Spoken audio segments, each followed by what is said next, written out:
कि कहानी के अंत तक हमारे साथ में जरूर बने रहें। एक समय की बात है, भगवान बुद्ध अपने शिष्यों को उपदेश दे रहे थे। तब उनके किसी शिष्य ने उनसे यह 3 सवाल किए। पहला सवाल, कौन किसके भाग्य का खाता है? दूसरा सवाल, संसार का सबसे बड़ा बलवान कौन है? तीसरा सवाल, जो अपनी बात से मुकर जाता है उसका अंत में क्या अंजाम होता है?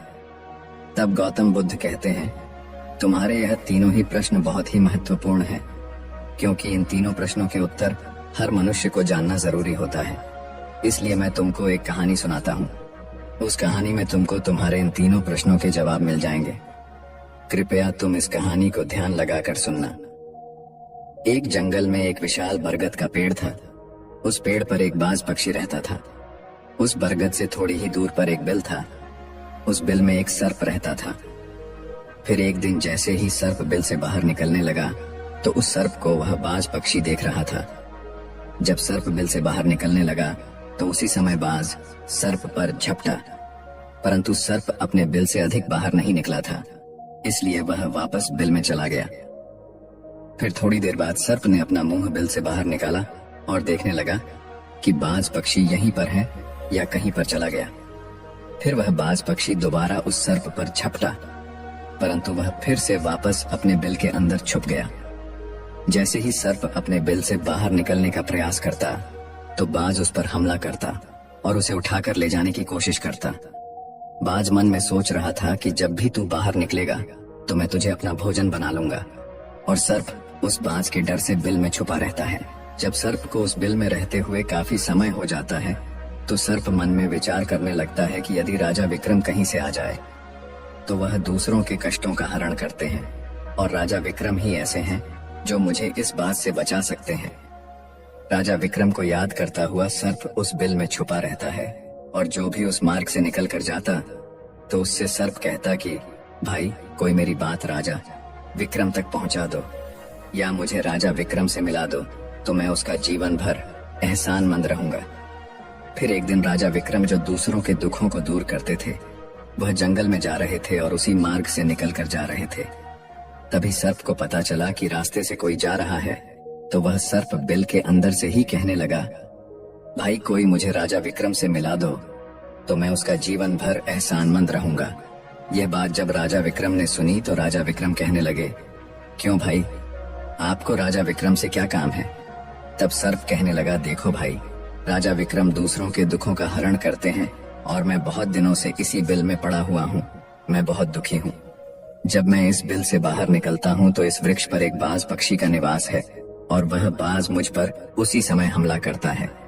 इसलिए मैं इस बिल से बाहर नहीं निकलता हूँ और ना ही मुझे कुछ खाने को मिलता है। मैं ऐसे ही इस बिल में पड़ा हुआ हूँ, ऐसे ही अपना जीवन व्यतीत कर रहा हूँ। राजा विक्रम कहने लगे कि हे सर्पराज, मैं ही राजा विक्रम हूँ, बताओ तुम्हारे कष्ट का निवारण कैसे करूं? तब सर्प कहने लगा, हे महाराज, जैसा आपको उचित लगे वैसा ही कीजिए, लेकिन मेरा इस बात से पीछा छुड़ा दीजिए, नहीं तो यह एक दिन मुझे मार डालेगा।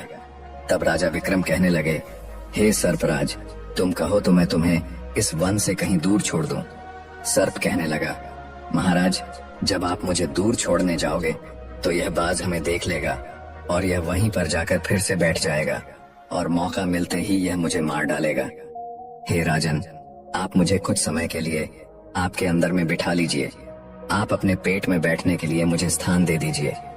तब इस बाज को पता नहीं चलेगा कि सर्प कहाँ गया, और तब मैं आपके साथ इस वन से बहुत दूर चला जाऊंगा और आगे जाने के बाद मैं आपके पेट से बाहर आ जाऊंगा। तब राजा विक्रम कहने लगे, ठीक है सर्पराज, आप मेरे पेट में प्रवेश कर जाइए। राजा विक्रम अपना मुंह खोल देते हैं और वह सर्प राजा विक्रम के पेट में प्रवेश कर जाता है और राजा विक्रम के पेट में जाकर के बैठ जाता है। जब राजा विक्रम वन में आगे गए और आगे काफी दूर पहुंचने के बाद उस सर्प से कहने लगे कि हे नागराज, अब आप मेरे पेट से बाहर आ जाइए। अब यह सुनसान वन है, इसमें कोई बाज आपको परेशान नहीं करेगा। यह बात सुनकर नागराज कहने लगा कि नहीं महाराज, अब मैं आपके पेट से बाहर निकलने वाला नहीं हूँ। राजा विक्रम ने कहा, क्यों भाई, आपने तो मुझसे यह वादा किया था कि आप मुझे आगे सुनसान वन में छोड़ देना, मैं आपके पेट से बाहर निकल जाऊंगा। अब क्या हुआ, सुनसान वन आ गया, अब आप बाहर निकलिए। सांप कहने लगा कि देखो महाराज, जैसा रहने का आनंद आपके पेट में है वैसा उस बिल में नहीं मिलता। अब मैं तुम्हारे पेट से कभी बाहर नहीं निकलूंगा। राजा विक्रम मन में सोचने लगे कि यह तो बड़ा ही दुष्ट सर्प है, अब मैं क्या करूं। और अब उसके जहर के प्रभाव से महाराज विक्रम के पूरे शरीर से कोढ़ फूटने लगा और महाराज विक्रम के शरीर से कोढ़ निकल आया। राजा विक्रम मन में सोचने लगे कि अब मैं यदि राजधानी को वापस जाऊंगा तो यह अभी संभव नहीं है, क्योंकि मैं इस वक्त कोढ़ी हो गया हूं और मुझे इसी वन में रहकर इस नागराज से भी छुटकारा पाना है। यह सोचकर महाराज विक्रम एक पेड़ के नीचे झोपड़ी बनाकर सो जाते हैं। उनके शरीर से कोढ़ टपकने लगा और बदबू आने लगी, जो कि सर्प का जहर था।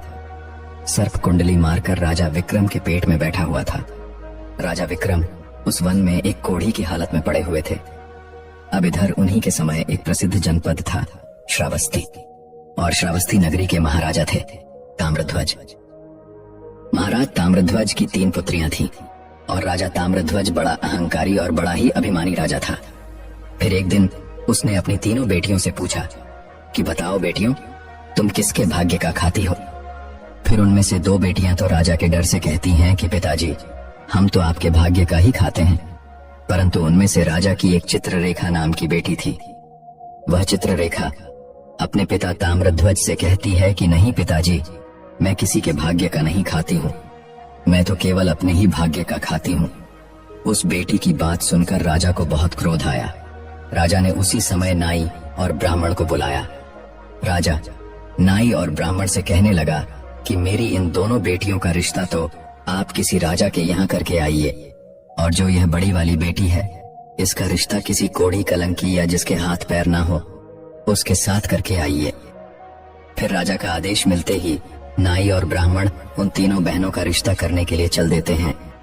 उन्होंने राजा की दोनों छोटी बेटियों का रिश्ता तो राजवंशों में कर दिया, परंतु तीसरी बड़ी बेटी के लिए वर ढूंढते ढूंढते हुए उसी वन से निकलकर जा रहे थे जिस वन में राजा विक्रम अपनी झोपड़ी में कोढ़ी के रूप में पड़े हुए थे।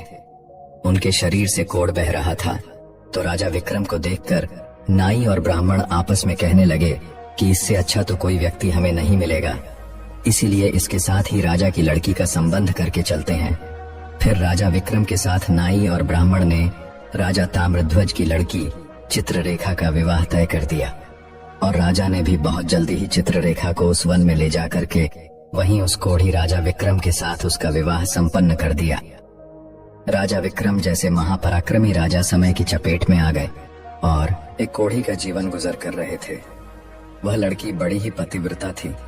वह अपने पति राजा विक्रम की सेवा करती थी, और वह दोनों छोटी बहनें जो थीं, वह बड़े बड़े राजाओं के घर में गई तो वह तो आराम की जिंदगी जी रही थी, लेकिन चित्ररेखा राजा विक्रम के साथ दुखी जीवन काट रही थी। कहते हैं जो अपने नियम और सिद्धांतों पर रहता है और जो धर्म का पालन करता है, ईश्वर हमेशा उसे सुखी रखना ही पसंद करता है। भगवान उसे हमेशा आनंद प्रदान करता है।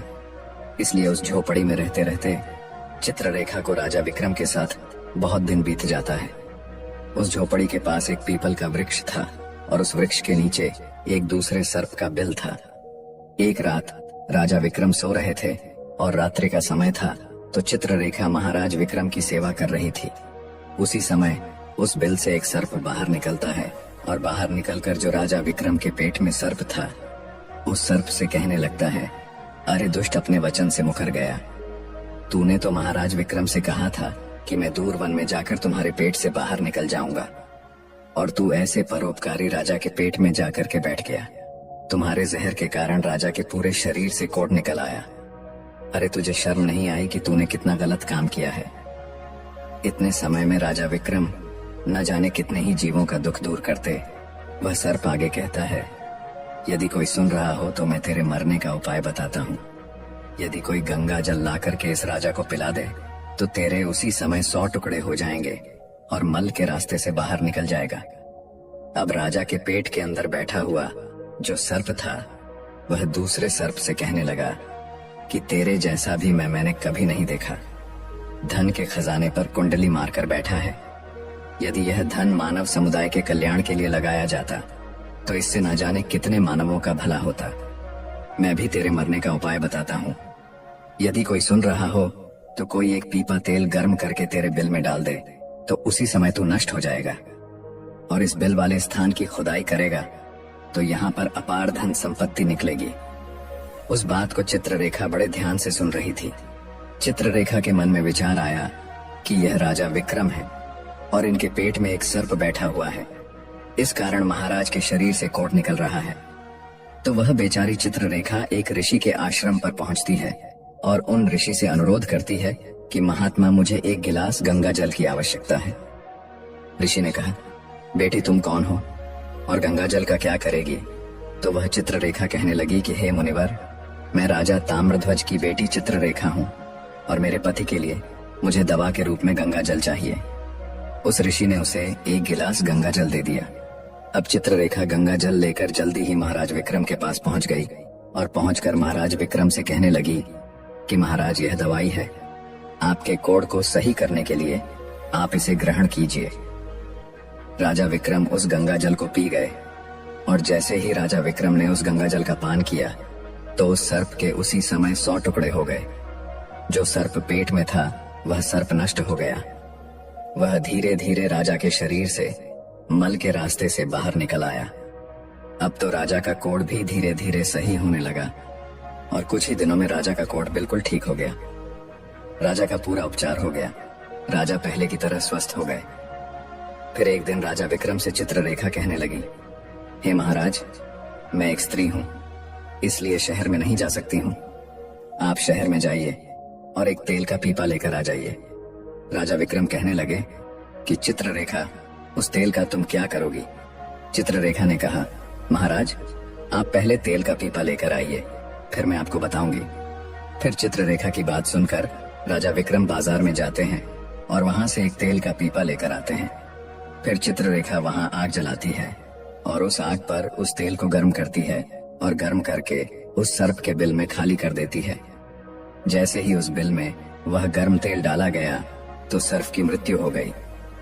तब राजा विक्रम से चित्ररेखा कहने लगी कि महाराज, अब इस स्थान को खोद दीजिए। तब फिर राजा विक्रम ने जब उस स्थान की खुदाई की तो वहां से अपार धन संपत्ति निकली। चित्ररेखा कहने लगी, महाराज देखिए, मैं जानती हूँ कि आप जय नरेश राजा विक्रम हैं, परंतु मेरे पिता ने मेरा अपमान किया है और मुझे एक कोढ़ी को दिया था, परंतु मैं मेरे भाग्य का खाती हूँ, इसलिए इसी स्थान पर मेरे पिता का जो महल है उससे अच्छा महल बनना चाहिए। राजा विक्रम कहने लगे, चित्ररेखा, तुम कैसी बातें कर रही हो? हम नरेश हैं, भला यहाँ पर महल क्यों बनाएंगे? आप उज्जैन नगरी को चलिए। परंतु राजा विक्रम के कहने पर भी चित्ररेखा नहीं मानी। फिर राजा विक्रम ने उस वन में एक शानदार महल का निर्माण करवाया। इस संसार में सबसे बलवान समय होता है और कोई बलवान नहीं होता है। जिसका समय अच्छा होता है वह आगे बढ़ता रहता है और जिसका समय खराब हो जाता है, जिसका समय विपरीत होता है, वह पतन की ओर अग्रसर हो जाता है। फिर राजा ताम्रध्वज पर एक दूसरा राजा आक्रमण कर देता है और उस आक्रमण में ताम्रध्वज पराजित हो जाता है और राजा ताम्रध्वज अपने परिवार सहित प्राण बचाने के लिए उसी वन में पहुंच जाता है। जब वन में राजा भूखा प्यासा भटक रहा था, फटे हुए वस्त्र और भूख से पीड़ित और प्यास से राजा का गला सूखा जा रहा था, तो राजा घूमते घूमते उस चित्ररेखा और राजा विक्रम के महल के नजदीक से गुजरता है। तो चित्ररेखा अपने पिताजी को पहचान जाती है। चित्ररेखा ने अपने एक सेवक को भेजा और सेवक भेजकर महाराज ताम्रध्वज, जो कि एक फटी हुई हाल में थे, उनके पास वस्त्र नहीं थे, उन्हें बुलवाया। ताम्रध्वज ने सोचा कि यह न जाने कौन है और हमें क्यों बुला रही है। जब राजा ताम्रध्वज उस लड़की के पास पहुंचे तो लड़की को पहचान लिया। चित्ररेखा ताम्रध्वज से कहने लगी कि पिताजी, मैं वही चित्ररेखा हूँ और मैं आपसे यह कहती थी कि मैं मेरे भाग्य का खाती हूँ। देखिए, मैं मेरे ही भाग्य का खाती हूँ, आपके भाग्य का नहीं खाती हूँ। आपने मुझे एक कोढ़ी को दिया था, परंतु मेरे भाग्य में तो एक सम्राट लिखा था। देखिए पिताजी, मैं उज्जैन नरेश राजा विक्रम की पत्नी हूँ। राजा ताम्रध्वज मन में विचार करता है और अपनी उस लड़की से अपने अपराध के लिए क्षमा मांगता है। इस संसार में सबसे बड़ा बलवान समय है और हर कोई व्यक्ति किसी दूसरे के भाग्य का नहीं खाता है। हर कोई यह सोचता है कि यह मेरे भाग्य का खा रहा है, लेकिन नहीं, कोई किसी के भाग का नहीं खाता है। जो कोई खाता है वह अपने भाग्य का ही खाता है। हर दाने दाने पर खाने वाले का नाम होता है। आप यह ना सोचें कि हम किसी को खिला रहे हैं। आप किसी को खिलाने वाले कौन होते हैं? इस संसार को खिलाने वाला तो एक ही है और वह है परमेश्वर। जो अपनी बात से मुकर जाता है उसका अंत वही होता है जो राजा विक्रम के पेट में बैठे हुए उस सर्प का हुआ था। अंततः वह विनाश को प्राप्त होता है। हमेशा सत्य की ही जीत होती है और अधर्मी, अत्याचारी और पापियों का अंत होता है।